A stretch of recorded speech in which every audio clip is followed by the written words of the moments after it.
አንድ ሰው ከ25 ሜትር ከፍታ ላይ ወደ እሳት ቢወረወር መሬት ለመንካት ስንት ጊዜ ይፈጅበታል?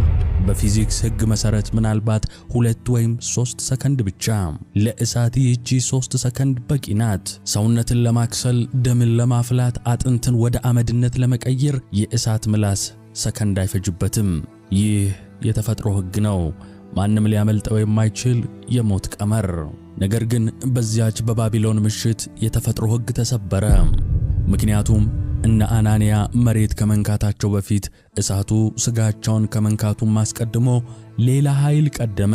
ከግራቪቲ የሚፈጥን፣ ከእሳት የሚበረታ፣ ከ7 እጥፍ ነበልባል ይልቅ እንደ ንጋት ጠል የሚቀዘቅዝ። ይህ ሞትን አሸንፎ ስለወጣው ስለ 3 ደቂቅ እምነት ነው። ከሁሉም በላይ ግን ይህ ታሪክ ስለዚያኛው ስለ 4ኛው ሰው ማንነት ነው። በእሳቱ መካከል የቆመው ማን ነው? ሰንሰለቱን ብቻ መርጦ የበላው እሳት ሚስጥሩ ምንድነው? ከዘመናት በኋላስ ያ እሳት እኔንና እናንተን ሲከበን ዛሬ ማን ያድነናል? መልሱን አብረን እንፈልግ። ወደ ባቢሎን እንሂድ፣ ወደ እሳቱ እንግባ። በእውኑ በባቢሎን እቶን ውስጥ የተገለጠው መልአክ ማን ነው? ምላሹን ይዤላችኋለሁ። ይህ የታኅሳስ 19 ሚስጥር የቅዱስ ገብርኤል ድርሳን ነው። ወልድ ወመንፈስ ቅዱስ አሐዱ አምላክ አሜን። ጊዜው የምርኮ ዘመን ነው፣ ቦታው ደግሞ ባቢሎን። ዓለም በናቡከደነጾር ጫማ ስር የተረገጠችበት የኃይልና የትንቢት ዘመን። በዚህች በባዕድ ሀገር በጣዖት አምልኮ በተሞላች ምድር ከኢየሩሳሌም የተማረኩ በሺዎች የሚቆጠሩ እስራኤላውያን ይኖራሉ። ምርኮ ማለት አገርን ብቻ መቀየር አይደለም፣ ማንነትን ጭምር ለመቀየር የሚደረግ ትግል እንጂ። ከምርኮኞቹ መካከል ግን ንጉሡ ለልዩ አገልግሎት የመረጣቸው ከይሁዳ ወገን የሆኑ 4 ብላቴኖች አሉ፤ ዳንኤል፣ አናንያ፣ አዛርያና ሚሳኤል። እነዚህ ወጣቶች በባቢሎን ቤተ መንግሥት ውስጥ እንዲያድጉ የከለዳውያንን ትምህርትና ጥበብ እንዲቀስሙ ተመረጡ። ነገር ግን የባቢሎን የመጀመሪያው ጥቃት አካላቸው ላይ ሳይሆን ማንነታቸው ላይ ነው ያረፈው። ስማቸውን ቀየሩት። አናንያን ሲድራቅ አሉት፣ ሚሳኤልን ሚሳቅ፣ አዛርያን አብድናጎ። ስማቸውን መቀየር አምላካቸውን ለማስረሳት ማንነታቸውንም ለመፋቅ ተሞከረ። ነገር ግን ስም ወረቀት ላይ እንጂ ልብ ላይ አይቀየርም። እነዚህ ወጣቶች በልባቸው የቀረጹት የእግዚአብሔር ሕግ በባቢሎን ወርቅ የሚፋቅ አይደለም። የመጀመሪያው ጦርነት የተከፈተው በጦር ሜዳ ሳይሆን በምግብ ጠረጴዛቸው ላይ ነበር። ንጉሡ ናቡከደነጾር እነዚህ ወጣቶች በቤተ መንግሥቱ ሲያድጉ ሰውነታቸው እንዲፋፋ፣ መልካቸው እንዲያምር አስቦ ከራሱ ማዕድ ከሚጠጣውም የወይን ጠጅ እንዲሰጣቸው አዘዘ። ለብዙዎች ይህ ትልቅ ክብር ነው። ከንጉሥ ማዕድ መካፈል፣ የንጉሥን ወይን መጠጣት በምርኮ ምድር ውስጥ ትልቅ ዕድል ነው። ነገር ግን ለነ አናንያ፣ አዛርያና ሚሳኤል ይህ ክብር ሳይሆን ፈተና ሆነ። የንጉሡ ምግብ ለጣዖት የተሰዋ ሊሆን ይችላል፣ ወይንም ደግሞ በኦሪት ሕግ የተከለከለ እርኩስ ሥጋ። ስለዚህ አንድ ትልቅ ውሳኔ አደረጉ።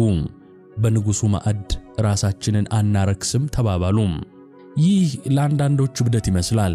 በቤተ መንግሥት ውስጥ ሆኖ ጥሬና ውሃ ብቻ እየቆረጠሙ ሞትን መጋበዝ ነው። አሳላፊው ጭምር ፈራ። ፊታችሁ ከሌሎች ብላቴኖች ከስቶ ቢገኝ ንጉሡ አንገቴን ይቀላኛል አላቸው። እነርሱ ግን በእምነት ጸኑ። እስቲ ለ10 ቀን ፈትነን ጥሬና ውሃ ብቻ ስጠን ብለው ለመኑት። ዓለም ውበት የሚገኘው ከቅባትና ከሥጋ ከወይንም ነው ብላ ታምናለች። የዘመኑም ሰው መልኩን ለማሳመር ያልተቀባው ቅባት ያልበላው ምግብ የለም። ነገር ግን እነዚህ ወጣቶች አንድ የተረሳ እውነትን ለዓለም አስተማሩ። የሰው ውበቱ ሃይማኖቱ። ከ10 ቀን በኋላ ሲታዩ ጥሬና ውሃ ብቻ የቀመሱት የነ አናንያ ፊት የንጉሡን የሰባ ሥጋ ከበሉት ልጆች ይልቅ አምሮና ተውቦ ሰውነታቸውም ወፍሮ ታየ። ይህ እንዴት ሊሆን ይችላል? ይህ የሥነ ምግብ ጉዳይ አይደለም፣ ይህ የጸጋ ጉዳይ ነው። ሕሊና ሲረካ ፊት ይበራል። ነፍስ ከእግዚአብሔር ጋር ስትስማማ ሥጋ ውበትን ይላበሳል። እነርሱ ፈቃደ ሥጋችንን ለእግዚአብሔር እንሰጣለን ሲሉ፣ እግዚአብሔር ደግሞ ውበትን ለፊታቸው ሰጠ። የውጭ ውበት የውስጥ ቅድስና ነጸብራቅ መሆኑን በባቢሎን ምድር አሳዩ። ነገር ግን ይህ ፈተና ገና መጀመሪያው ነበር። ዋናው ጦርነት የመጣው በዱራ ሜዳ ላይ ነው።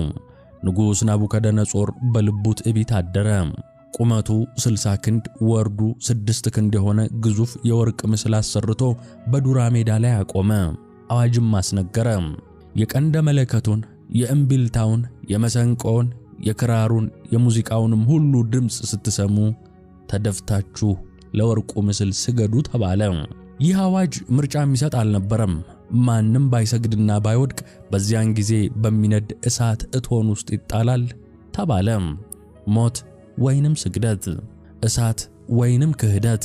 እንደተባለው ሙዚቃው ተሰማ። የመለከቱ ድምፅ ባቢሎንን አናጋት።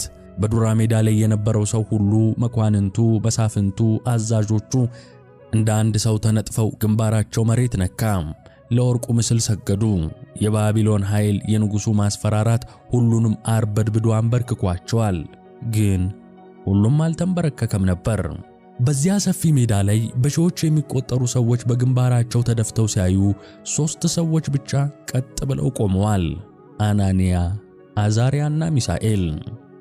እንደ ንጉሡ አላጎነበሱም፣ እንደ ሕዝቡም አልፈሩም። የሞት ጽዋ ከፊታቸው ተደቅኖ እያዩ ለእግዚአብሔር የሰጡትን ቃል ኪዳን ለወርቅ ምስል አሳልፈው ሊሰጡ አልፈቀዱም። ነገሩ ወደ ንጉሡ ጆሮ ደረሰ። ናቡከደነፆር በቁጣው ነደደ። እነዚህ በቤቱ ያደጉ ምርጥ ጥበብን የተማሩ ልጆቹ እንዴት ትእዛዙን ይተላለፋሉ? በፍጥነት አስጠራቸው። የመጨረሻ ዕድልም ሰጣቸው። ሲድራቅ፣ ሚሳቅ፣ አብድናጎ ሆይ አሁን ተዘጋጅታችሁ ብትገኙ፣ የሙዚቃውንም ድምፅ ስትሰሙ ላሰራሁት ምስል ብትሰግዱ መልካም ነው። ባትሰግዱ ግን በዚያን ጊዜ በሚነድ እሳት እቶን ውስጥ ትጣላላችሁ አላቸው። ከዚያም ንጉሡ የትዕቢቱን ጥግ ተናገረ። አንድ ከባድ ጥያቄንም ጠየቃቸው። ከእጄ የሚያድናችሁ አምላክ ማን ነው? ይህ ጥያቄ ለአናንያ አልነበረም። ጥያቄው የተወረወረው በቀጥታ ወደ ሰማይ ወደ እግዚአብሔር ነበር። ንጉሡ ራሱን ከአምላክ በላይ አድርጎ ቆጠረ። በምድር ላይ የኔን ክንድ የሚጠመዝዝ ኃያል የለም ብሎ አመነ። ነገር ግን ወጣቶቹ የሰጡት መልስ በታሪክ ውስጥ በወርቅ ቀለም ተጽፎ የሚኖር የሃይማኖት ጫፍ የተገለጠበት ንግግር ነበር። አልተንቀጠቀጡም፣ ምሕረትን አልለመኑም። እንዲህ አሉ፣ ንጉሥ ሆይ ስለዚህ ነገር እንመልስልህ ዘንድ አያስፈልገንም። ምን አይነት ድፍረት ነው? ምን አይነት መረጋጋት ነው? ንጉሡን እንመልስልህ ዘንድ አያስፈልገንም ማለት አንተ ለእኛ የምንደራደርበት ደረጃ ላይ አልደረስክም እንደማለት ነው። ቀጠሉናም የእምነታቸውን አዋጅ አወጁ። የምናመልከው አምላክ በሰማይ አለ። እርሱ ከሚነደው እቶን እሳት ያድነን ዘንድ ይችላል፣ ከእጅህም ያድነናል አሉት። እስካሁን ያለው መልስ እግዚአብሔር ሁሉን ቻይ መሆኑን መመስከር ላይ የተመሰረተ ነው። ነገር ግን ቀጥሎ የተናገሩት ቃል ነው ሰማይን የከፈተው፣ የታሪኩንም አቅጣጫ የቀየረው። እንዲህ አሉ፣ ነገር ግን ንጉሥ ሆይ ባያድነን እንኳን ላቆምከው ለወርቅ ምስል እንደማንሰግድ ወቅ። ባያድነን እንኳን አሉ። ይህ ነው ቅድመ ሁኔታ የሌለው እምነት። እግዚአብሔር ካዳነኝ አመልከዋለሁ፣ ካላዳነኝ ግን እተወዋለሁ የሚል የጥቅም እምነት አይደለም። እርሱ ቢያድነንም ጌታ ነው፣ ባያድነንም በእሳት ብንቃጠል እርሱ ጌታችን ነው። እኛ የምናመልከው ስለዳንን ሳይሆን እርሱ አምላክ ስለሆነ ነው የሚል ጽኑ አቋም። እግዚአብሔርን በሰጠን ነገር ሳይሆን በማንነቱ ብቻ ማምለክ። ይህ ንግግር የንጉሡን ኩራት ብቻ ሳይሆን የባቢሎንን ጣዖታት ሁሉ ያንኮታኮተ የድል ቃል ነው። በዱራ ሜዳ ላይ የተተከለው የወርቅ ምስል ፈረሰ ማለት አይደለም። ነገር ግን በወጣቶቹ ልብ ውስጥ የተተከለው የእውነት ምስል ከወርቁ በላይ አበራ። አሁን ንግግር አብቅቷል። ቀጣዩ እርምጃ እሳት ነው። በዚህ ቅጽበት የንጉሡ ስሜት ከቁጣ በላይ ሆነ። መጽሐፍ ቅዱስ የፊቱ መልክ ተለወጠ ይላል። ይህ ተራ ንዴት አይደለም። ይህ አውሬያዊ የሆነ የጥፋት ስሜት ነው። በሲድራቅ በሚሳቅና በአብድናጎ ላይ የነበረው የቀድሞ የምርጫና የሹመት ፍቅር ወደ መራራ ጥላቻ ተቀየረ። አሁን እቅዱ ነርሱ አንድ ሰው ከ25 ሜትር ከፍታ ላይ ወደ እሳት ቢወረወር መሬት ለመንካት ስንት ጊዜ ይፈጅበታል? በፊዚክስ ሕግ መሰረት ምናልባት 2 ወይም 3 ሰከንድ ብቻ። ለእሳት ይህቺ 3 ሰከንድ በቂ ናት። ሰውነትን ለማክሰል፣ ደምን ለማፍላት፣ አጥንትን ወደ አመድነት ለመቀየር የእሳት ምላስ ሰከንድ አይፈጅበትም። ይህ የተፈጥሮ ሕግ ነው፣ ማንም ሊያመልጠው የማይችል የሞት ቀመር። ነገር ግን በዚያች በባቢሎን ምሽት የተፈጥሮ ሕግ ተሰበረ። ምክንያቱም እነ አናንያ መሬት ከመንካታቸው በፊት እሳቱ ስጋቸውን ከመንካቱ አስቀድሞ ሌላ ኃይል ቀደመ። ከግራቪቲ የሚፈጥን፣ ከእሳት የሚበረታ፣ ከ7 እጥፍ ነበልባል ይልቅ እንደ ንጋት ጠል የሚቀዘቅዝ። ይህ ሞትን አሸንፎ ስለወጣው ስለ ሰለስቱ ደቂቅ እምነት ነው። ነው። ከሁሉም በላይ ግን ይህ ታሪክ ስለዚያኛው ስለ አራተኛው ሰው ማንነት ነው። በእሳቱ መካከል የቆመው ማን ነው? ሰንሰለቱን ብቻ መርጦ የበላው እሳት ሚስጥሩ ምንድን ነው? ከዘመናት በኋላስ ያ እሳት እኔንና እናንተን ሲከበን ዛሬ ማን ያድነናል? መልሱን አብረን እንፈልግ። ወደ ባቢሎን እንሂድ፣ ወደ እሳቱ እንግባ። በእውኑ በባቢሎን እቶን ውስጥ የተገለጠው መልአክ ማን ነው? ምላሹን ይዤላችኋለሁ። ይህ የታኅሳስ 19 ሚስጥር የቅዱስ ገብርኤል ድርሳን ነው።